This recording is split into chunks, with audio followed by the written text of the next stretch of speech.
دقیانوس کے علاقے سے نکل آئے 7 نوجوان، آ گئے باہر علاقہ ختم کر، علاقے سے نکل کر کوچ کر کے تھکاوٹ ہو گئی، کیا کریں سونا ہے اب، غار کے اندر چلے گئے، سو گئے۔ اللہ اکبر کبیرہ۔ اللہ تعالیٰ فرماتے ہیں وَكَذَلِكَ بَعَثْنَاهُمْ لِيَتَسَاءَلُوا بَيْنَهُمْ۔ سلائے رکھا، سلائے رکھا، سلائے رکھا، پھر ہم نے اٹھا دیا۔ اللہ کیوں اٹھایا ہے؟ لِيَتَسَاءَلُوا بَيْنَهُمْ، تاکہ وہ ایک دوسرے سے سوال کر لیں، تاکہ ہمارا جو مسئلہ ہے سمجھانے والا لوگوں کو پتہ چل جائے۔ ایک دوسرے سے سوال کر کے کون سا سوال کیا؟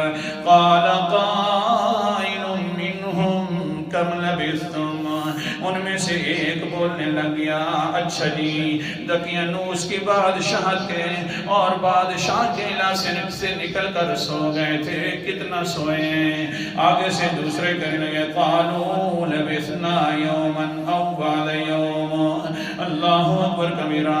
یار صبح صبح آئے تھے، جس وقت سوال کا ٹائم تھا اسی وقت سوئے تھے، اب عصر ہونے لگ گئی ہے، بس ایک دن ہے، نہ بلکہ دن کا بھی کچھ حصہ ہے، سوال کے وقت سوئے تھے، اب عصر ہونے لگ گئی ہے۔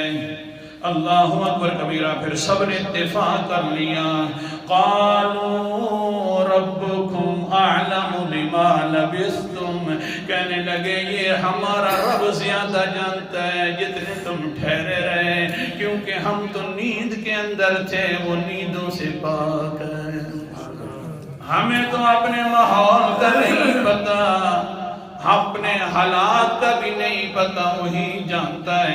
اچھا اللہ جی پھر آپ ہی بتلا دیں، ولی جو کہہ رہے ہیں ہم نیند کی حالت میں تھے اور ہمیں پتہ نہیں ہے، لہذا اللہ جی تجھے تو پتہ ہے بتلانا۔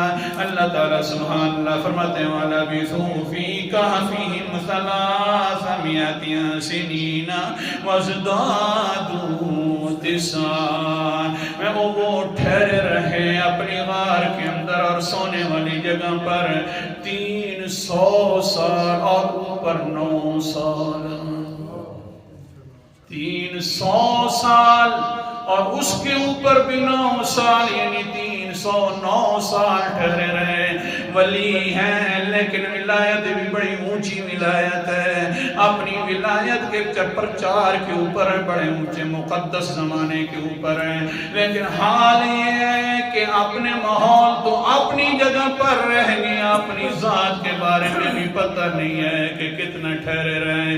پھر مسئلہ سمجھ آ گیا، جو نیند کے اندر چلا جاتا ہے اس کو اپنے حالات کا پتہ نہیں ہے، تو ہے انسان جس کو تو پکارتا ہے ان پر بھی نیند تو آتی ہے نا، پھر وہ تیرے حالات کیسے جانتے؟ مان لا الہ الا اللہ۔